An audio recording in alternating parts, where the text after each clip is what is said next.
lynching of suspected criminals, otherwise referred to as jungle justice, going on in Nigeria today is reprehensible and condemnable. It is not in our nature to exhibit bestiality. That was why the 1999 Constitution, as amended, sufficiently devoted Section 36, subsection 5, to the effect that anybody that is charged with criminal offense is presumed innocent until proven guilty by the court of law. The road to jungle justice started with the eroding values of the society. Again, the 1999 Constitution of Nigeria, in Chapter 2, Section 23, elaborately gave us the national ethics, which is the national core values, which all of us are supposed to not only uphold, but to practice as our daily guide. But if I may ask here, how many of us know the national core values?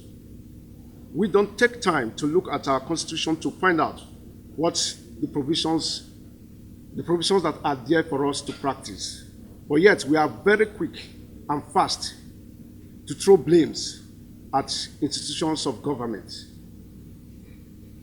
I urge all of us here to go back, get a constitution, go through it one by one, page by page, and know what your roles are as a citizen and what your responsibilities are and what the government is supposed to do for you too. So, going forward, where did we get it wrong? That when somebody is caught on the road for one placing or the other, the next thing is, without even giving the person the opportunity for fair hearing, is hacked down. How did we get here? Where did we get it wrong? Now, does it mean we don't have critical institutions to uphold this set of rules? Why have the people chosen to self-help? Yes, this is a very critical question. Why do the people believe that by the time they do what they are supposed, what they know according to them is right, of which is according to the law is wrong? Why do they feel that that is the best way to go? Is it that the institutions that have been created or established to take care of these things are not working? Is it that they don't believe in them? Have this institution failed the people? Let us do a critical self-re-examination if we really want to stop or eradicate jungle justice in our society. We must go back to the roots of the problem if we want to get solutions to these problems. We must go back to the root. Where did we get it wrong? Where is it coming from? Where did it start? If we go back to our communities, we have norms and values that we are supposed to, that guides the everyday existence of everybody in the community. Are we following those rules? Are they still working? If not, what are we supposed to do? If the institutions created by government to uphold these rules and values are not working enough, what are we supposed to do? And what have we done to re-engineer the systems to make sure that they work? It is on this note that the National Orientation Agency wishes to congratulate the organizers of this program for bringing all of us here to find a way out of this malaise. We are fully in support of this program and are willing and ready to take it to all our offices across the 774 local government areas of the Federation for implementation. Thank you very much for giving us the opportunity, and God bless Nigeria. For us, it is very, very important that we partner with civil society organizations and other relevant organizations that work on areas of human rights promotion and protection. And so today is also very, very good for us because the issue that is at stake today is something that is very, very dear to us as an institution that seeks to promote the rights of citizens. The issue of jungle justice. I think this is something that is becoming a way of life that we all need to put our hands together to tackle. Jungle justice has all the attributes that demeans the human person, that violates the rights of the dignity of the human person. And therefore, we insist that if there is anyone who commits offense, he should be taken through the rigors of the law, and that justice should be allowed to take its course. And therefore, as an institution, we discourage acts of violence. We discourage violence against persons. And we insist that everything that is being done must follow the course of law. And therefore, we are very, very pleased to have you this morning on this program. Please count on the support of the Commission that everything that is being done today will be complemented by the efforts of the Commission to ensure that the rights of citizens are promoted and protected and defended at all times, no matter the circumstances. So I welcome all of you to this program on behalf of the Executive Secretary and wish you a fruitful deliberation. Thank you very much. We are hosting the maiden edition of Tokan Human Rights Dialogue, and we are focusing more on jungle justice. The essence is to stimulate more discussion, and we don't want this to end here. We want to make sure that jungle justice is a national discourse, that after this event, various states, various organizations are taking it up to campaign and speak out against jungle justice. The fact is also that we cannot also keep silent. We can't pretend as if jungle justice does not exist. We cannot look away. We have to stand up for the rights of people.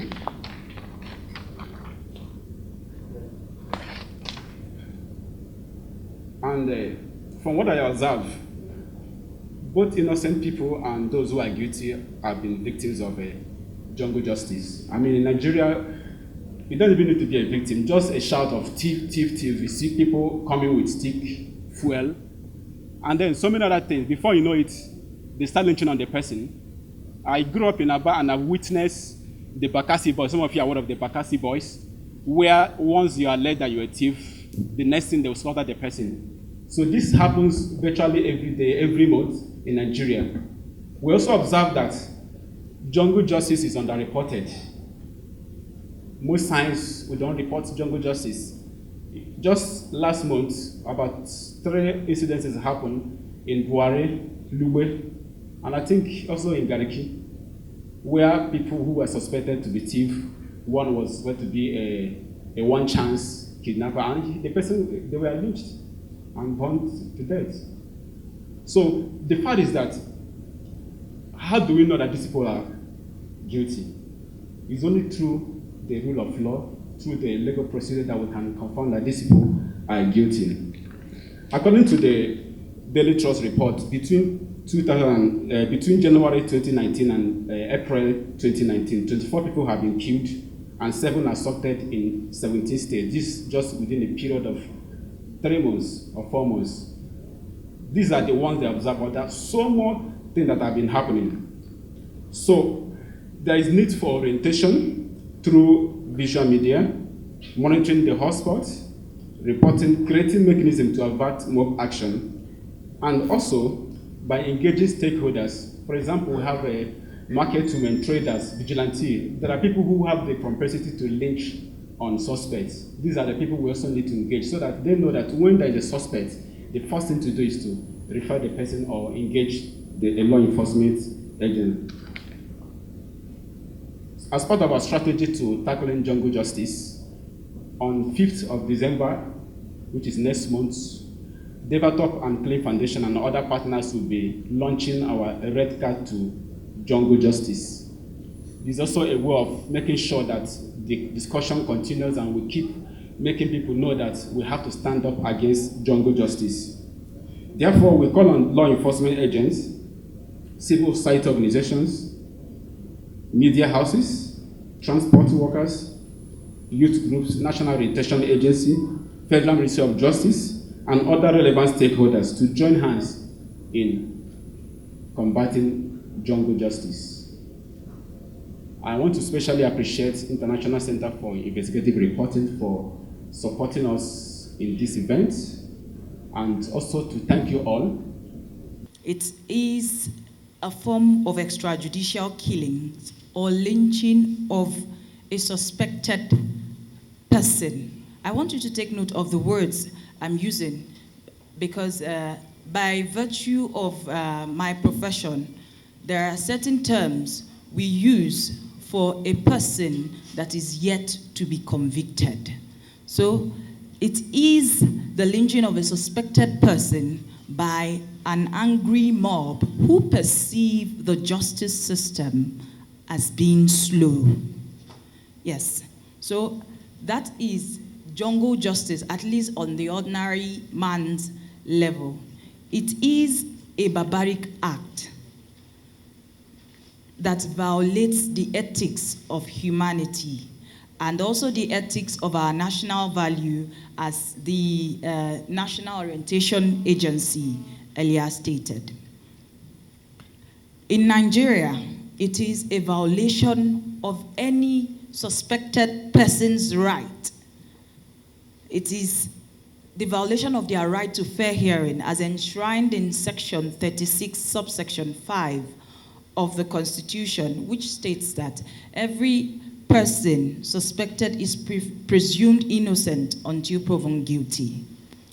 So, on this note, I can comfortably say, permit me to answer these questions together, okay, because they are interrelated. We cannot separate one from the other. So on this note, I can comfortably say, I stand to be corrected, that the ignorance of the law on the part of citizens who constitute majority of the angry mob is responsible for what we have as jungle justice today. You have the right to disagree, yes. However, ignorance of the law is no excuse, yes. So to go down to what we are doing, okay, and the efforts we are making. You know, I feel Nigerians perceive us as superhumans, but you'll agree with me that when I'm off my uniform, I'm just like you. You won't know who I am. Yes. So I cannot, or we cannot overemphasize the role of law enforcement agencies in combating jungle justice. In terms of patrol, whether foot or vehicular patrol, in terms of visibility movement and other covert techniques, I cannot disclose to you. Yes. So, we cannot be everywhere, despite all of this. You will agree with me that we cannot be everywhere. Yeah. Yes, and that is the more reason why they have brought to the fore the concept of community policing. Security is meant to be everybody's business. Since we cannot be everywhere, we expect members of the public as good citizens of Nigeria to bring promptly to the notice of the police or any security agency saddled with the responsibility of apprehending offenders, to bring to the notice of these agencies any suspected offender. I'm using the word suspected offender because even if you see, if I decide to call you a thief, I cannot, until I prove that you're a thief, you are not a thief. So it is, in fact, if I can't call you a thief. Is a suspected criminal or a suspected offender, a suspected person. The suspected means you are alleged to have done that. If I allege, until I can prove before, yes, or until you are convicted, until you are tried, before I can now say, okay, he's a criminal, he has been proven by the court of law to have committed this, hence, he should be addressed as such. Like we have those former criminals are called ex-convicts. So, furthermore, generally, the Nigerian police is strategically positioned to address criminality in all its forms. And you will agree with me that we are doing our best. And I was privileged to read, to go through one of your articles, sir. And you will agree, you have mentioned the challenges we go through. I'm taking the questions together. If Okay. you look through, yes. If you mentioned the challenges, but I decided to pick two of them that did not gain prominence in your write-up, and that is the role of citizens in jungle justice. Yes. And the provision of enabling laws. Now, the role of citizens. Who are those that make up the angry mob that commit jungle justice? They are the citizens. What is expected of you as a citizen when you find that there is something not in place? You call on the agency saddled with that responsibility. Call us first.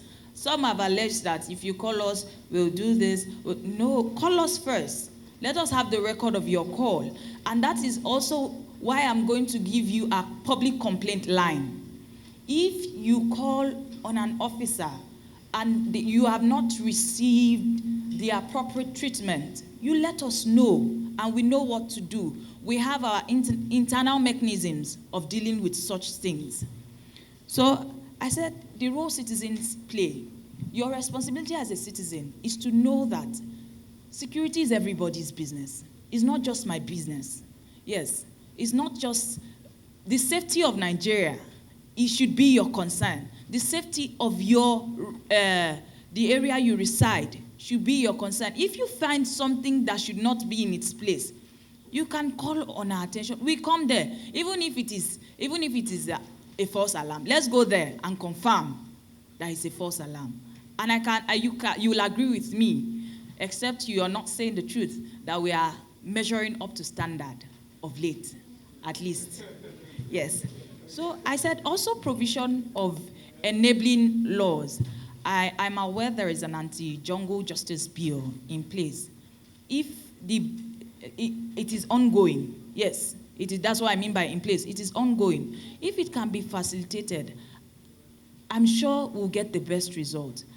And the very, very part, when I also say citizens' role, it is the role of the citizen to be aware of the constitution that regulates them. You'll agree with me. 50% of even some of us seated here do not know the content of the Constitution. Yes. No, we are not saying you should carry it in your head, but at least you should know the parts that concern you. Your right to fair hearing, 36. We have your right to life. We have all those. And you should also know that Section 14 talks about the responsibility of the government to provide you with security and welfare. You should know certain areas that affect you. It is your right, it is your duty rather, to know the content of the rules that guide you. And that is why when you ask some people, say the thing no supposed to be like this. Madam, I don't know. Now I want to use this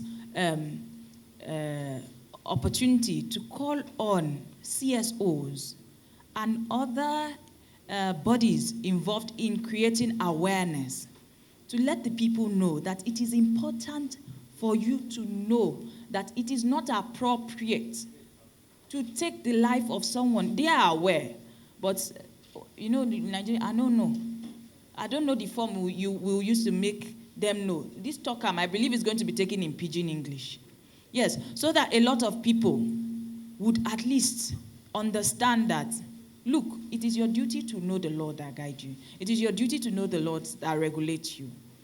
And then I hope that this gathering will also produce measures that will help us tackle it. Yes. Good morning, ladies and gentlemen. Standing on existing protocol, I want to also adopt the submission of a sister from the Nigerian Police Force, in respect of the definition and the reach, and our attitude also as citizens. But let me cut to the chase. I'm coming to the question that have been asked. I want to start by saying that society evolves and responds to situations. The reason why you don't have an all-time law, an all-time statute, an all-time constitution. Over time, you have amendment to laws, you have amendment to statutes, you have amended to the ground norm, which is the constitution, just to react to emerging situation. Naturally, man by nature is an anarchist, in quotes, wants to do things his own way. And the law is meant to regulate the way we conduct our affairs in ensuring that citizens are protected, people are protected, residents are protected. Where you live in a space, you're entitled to basic rights. And also in ensuring that offenders and those that run foul of societal's norms and regulations are also punished in accordance with the provisions of the law for the time being in force. The incidents of jungle justice, I wouldn't say as I wouldn't say there's been a surge, that there's been a surge. I wouldn't say that it's just as the anchorman stated earlier on, we now have an increase in reportage and there's been increase in reporting of such incidents. And in reacting to the present situation, it is not an emerging thing, it's something that's been with us, but it's now being brought to the forefront.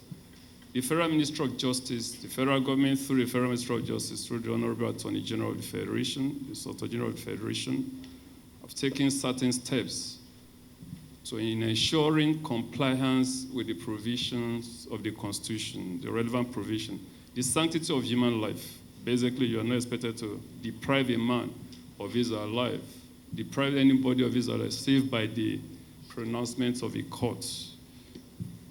We have the Administration of Criminal Justice Act, which is an act that's come into force in ensuring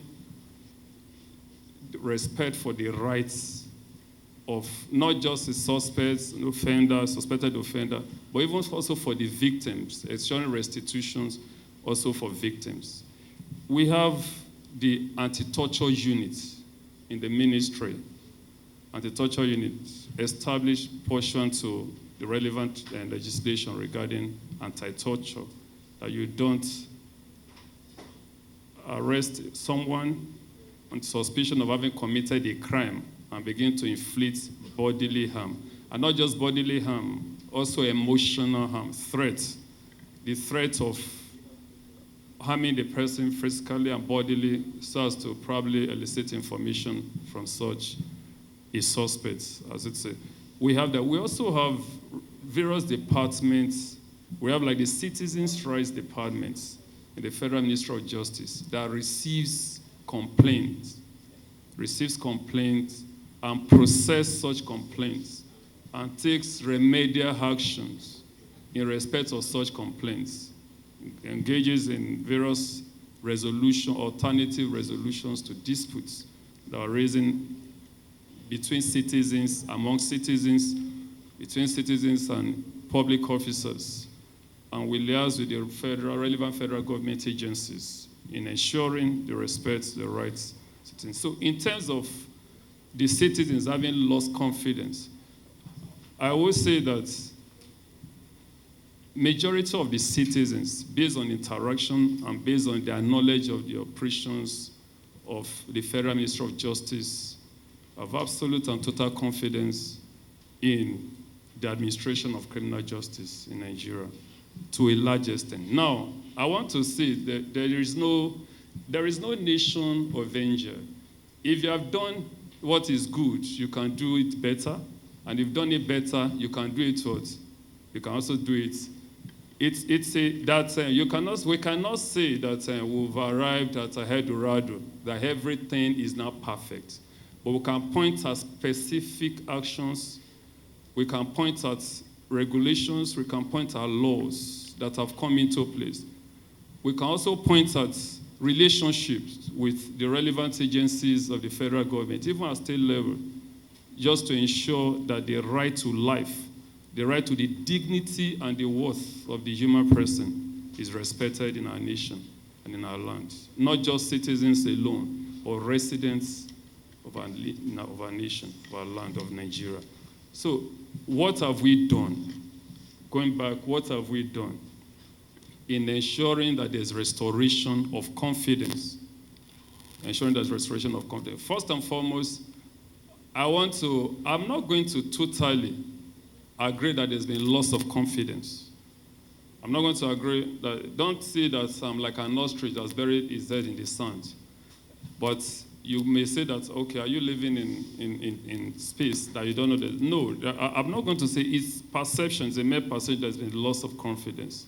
I'm really not going to say there's been loss of confidence, but I may just say that the confidence might have waned a little because of several factors. And these factors are being addressed with several actions and reactions to the events that is prevalent in our time. And I've listed some of the factors, some of the remedial actions that have been taken, and also committees, standing committees have been established, like the Anti-Torture Committee. We have the Monitoring Committee that ensures that rights of suspects in custody of law enforcement agencies are not violated. Their rights are not violated. You have prison visitations. You have ensuring that, okay, people are held in custody in accordance with the provisions of relevant laws. So we have this statutory mechanism. We also have the monitoring mechanism in ensuring that the laws are complied with. Those that should comply, those that should execute the law, those that should obey the laws in charge of enforcement, do it in a way, in the manner prescribed by the relevant statutes and the relevant acts. We monitor compliance. And we also have a department that receives complaint. We have a department that receives complaint of right violations. And we take, where we need to take criminal, where we've engaged agencies, MDAs, that have been alleged to have violated the rights of citizens. So in terms of jungle justice, that's okay, probably as the question implies, that what have we actually been doing? What we have been doing are the measures I've enumerated, just to ensure that the confidence in the administration of criminal justice continues to soar, that it does not continue to wane. Not that it's been lost. Like I said, I would admit that probably there's been a drop by a notch or two. But the measures that have been put in place by the federal government through the Federal Ministry of Justice has broken the fall of confidence. Therefore, it has been broken, and we can only go higher from here. Now, the result may not be immediately visible, such that it can be well appreciated. But I believe that over time, I don't have the relevant data which I can actually procure and forward to them, that there's been a drop. There's actually been a drop in the incidents of jungle justice. It depends on if you bring your data, I will look at it. But even if a single incident is still reported, it is still unacceptable. Yeah. It is still unacceptable, and that is acknowledged. Even a single incident is still unacceptable. So, have we arrived at our destination in eradication of jungle justice? No, we have not. Are we on the way? Yes, I can affirmatively and confidently affirm that truly we are on the way. As long as we sustain the measures that have been put in place, ensuring that this incident is not only curbed but it is totally eradicated. Thank you. Thank you. Can we put our hands together for him? I think I agree with my colleagues here. Not all they have said that I want to adopt. But there's a problem that is with us Nigerians. There's what we can call normalization of violence. I think generally we are becoming used to violence, generally. And there is this thing about killing that we no longer feel. In Nigeria now, life is brutish and short. So it's normal to kill an average Nigerian now and feel that you can get away with it. But like we have really pointed out, the issue of the laws also come in. Section 33 of the Constitution really says that we have a right to life and that our life can actually only be taken through a court of competent jurisdiction. Let me tell us a little story before I continue with my conversation. Somebody was sentenced to death in this country. He committed armed robbery. And so they signed his death warrant. And he was taken to the gallows. But interestingly, so they hanged the first person, hanged the second person. He was now the third on the row. I mean, these things are done light in the night, early in the morning. When it was his own turn, because normally they read the death warrant to you before the procedure takes place. Unfortunately, he was convicted during the firearms tribunal. And the law, his then sentence said that you will be shot and killed.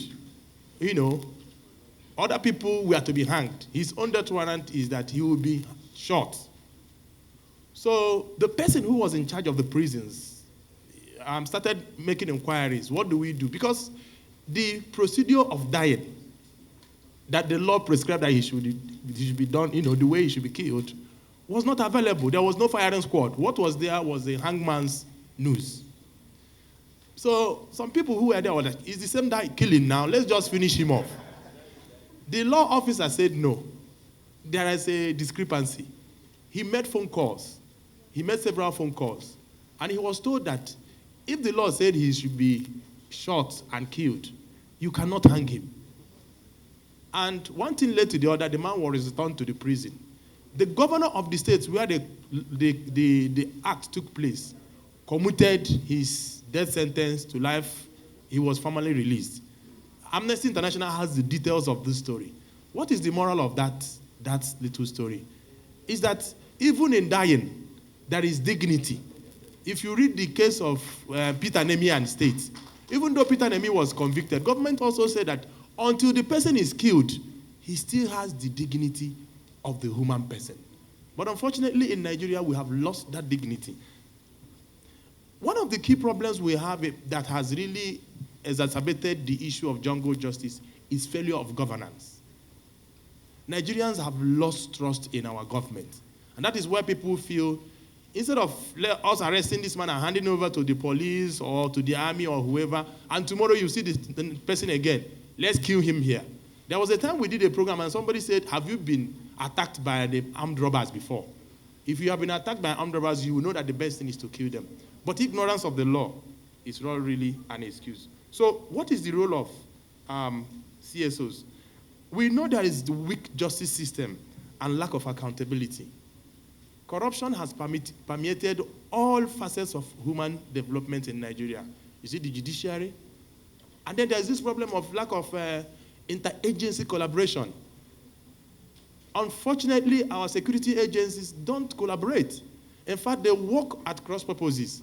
And that is actually one of the key things that is also bringing more problems. And then, the extrajudicial killing that is carried out by security agencies. One of the problems Nigerians have, that is why I'm talking about normalization of violence, is that the way citizens' lives are wasted by security agencies now tell you that our lives are meaningless and worthless. So an average Nigerian seeing security agencies executing some people, in quotes, who are still suspects, which our law officer here rightly pointed out, that these people are still suspects and they're executed. Whether it's in broad daylight, of course, you know what happened in Lagos where somebody was handcuffed and people were actually covering this thing with their cell phones, and these young men in their handcuffs were literally executed. And we don't really know what has happened. So this extrajudicial killing by security officers is also fueling jungle justice, which is actually a form of extrajudicial killing. But now, instead of it being carried by security agencies, it's now being carried by citizens against citizens. So jungle justice is actually extrajudicial killing, citizen against citizen, not government against citizens now. So one of the ways we really need to create this awareness is that we need to hold government accountable. The Constitution is clear. The Police Act is very clear that it is the responsibility of the Nigerian police force to maintain life and order, to maintain the lives and properties of Nigerians. But there's also another mix. Of course, I'm sure you are aware that because of the security situations we have in the country, it is so bad now that in the 36 states of the Federation, we have active deployment of the military in the 36 states, which has its own implications for civil-military relations. Because the primary role of the military is to maintain our territorial integrity. Unfortunately, the military is now heavily involved in internal security operations. That also has its own implication for jungle justice. Because the military is not trained to come and arrest you and handcuff you. The military is trained to deal with the enemy. Unfortunately, it's our average Nigerians that are actually the enemies now. And that is also something we really need to look into, the issue of civil-military relations and the increasing role the Nigerian Armed Forces is playing in internal security operations. And there is this issue of interagency collaboration. We cannot overemphasize it. Our security agencies are working at cross purposes. In fact, when the former chief of staff came for a program we did recently, he told us a story of when Charles Taylor was arrested. All the security agencies claimed responsibility of arresting Charles Taylor when he wanted to escape. The same thing also happened recently when some of the Chibok girls escaped and were found in the fringes of Zambisa Forest. Most security agencies also claim responsibility for rescuing one of the girls, right? So it has implications for funding, it has implications for recognition, it also has implications for who is in charge. So what is our role? Our role, one, is that we have to hold our security agencies accountable. Two, is that we have to ask governments to ensure there is accountability and there is governance. The role of government is to make things easy for Nigerians. Nigerians, as I speak, they are very angry. And that is why you will hear that somebody will hit an Okada man in Lugbe. The man will fall down, and people will rush him, pursue him to a particular hotel, and lynch him. Because they believe instant justice is better than going through the court process. That is why in Buhari, people will arrest individuals they suspect of being one chance, and they will literally hang tires on their neck there and burn them and take pictures and watch them die. It has gotten so bad that if you open your cell phone, you will see so many pictures of people being literally lynched in Nigeria. And we cannot just sit and say, it has not happened to me. I mean, I'm safe. Injury to one is injury to all. So my final comment is that as CSOs, as citizens, we have a responsibility to remind the government that they have the primary responsibility to protect us. And a government that cannot protect its citizens against its citizens, there's actually a question mark on whether it is governance or not governance. Thank you very much. Like I said, and he reiterated, we are responsible for our safety. Who are we? You and I. Yes, if we don't do it, the truth is, who makes up the mob? Are there some spirit being from the evil forest like we see in some of the movies we watch? No, they are human beings. Like, I want to refer to what he said. He said, the market women, the ignorant, maybe roadside seller. we have a role to create awareness in the minds of people, to reorient the minds of people and make them know that they have the responsibility of being aware of the rules guiding them. I still stand on that. And I want us to take this home. Every one of us. He said normalization of violence. Not just violence, any form of crime.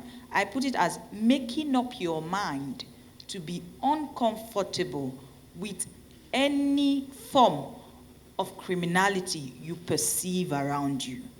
I think that is the first step to addressing this situation.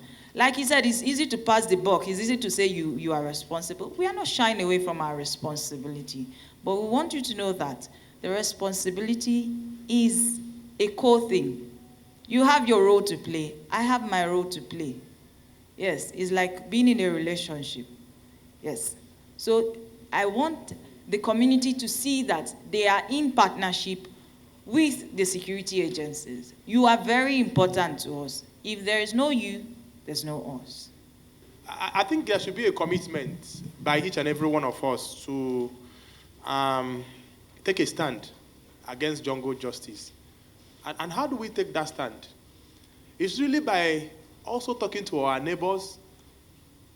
When we find a situation where we know a jungle justice is about to happen, we contact relevant security agencies. They may not come immediately. Sometimes they do come. But taking a stand also means that, one, you will not be a party. You will not support. You will not encourage. And you will not aid or abet or assist people who are carrying out jungle justice. That is for the citizens. For the security agencies, I think there's also need for them to respect the dignity of Nigerians. When security agencies who are supposed to protect us as Nigerians carry out extrajudicial killings, where you also know the law, that the law presumes you to be innocent until proven guilty, and individuals are executed extrajudicially. What it also means is that we are also encouraging citizens to actually also take the law on themselves and commit jungle justice. So there's a responsibility for citizens. There's also a responsibility for government, especially security agencies. And where people are found accountable, where people are seen to commit, like what has happened with especially the reports we had with SARS, they should be punished. Let me conclude by this. We held a public hearing with the National Human Rights Commission on extrajudicial killings committed by some personnel of SARS. Some of the case files date 2015, 2016. Even when the cases were called up, either the victims or their relations did not want to come. Why? Because they were scared.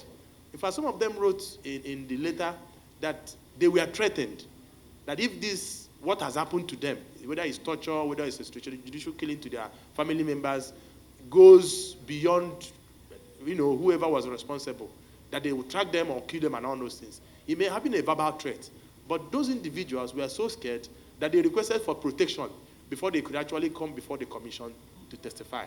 So that is why, when you are first with that situation and you find somebody in court, they say he's a suspect, you want to. If government is doing it, why wouldn't I do it? So that's why I keep commenting on this thing about normalization of violence and the fact that there's no accountability. Finally, is that our judicial system should work. Those who have been found accountable should be punished. Those who are seen to be suspects should be taken to court. And there should be retribution.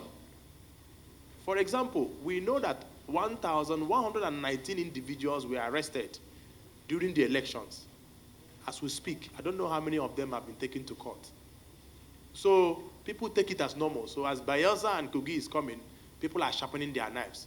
People are buying arms and ammunition to go and cause mayhem because we just want to vote. So it's also the cost of governance. Power takes it all. The kind of power politics we run in Nigeria. Incidentally, also sometimes people just gather together as your enemies actually and set you up, and then you get lynched. So there's also that side of the story. So in conclusion, we have a responsibility as citizens. Government also has a responsibility as the people who have the responsibility to protect us. Those who are responsible should be held accountable, and then there should be retribution for impunity. Because when nobody is punished, then it gives license to average Nigerians to also carry out justice in their own local way, which, of course, everybody knows that it is illegal. Thank you.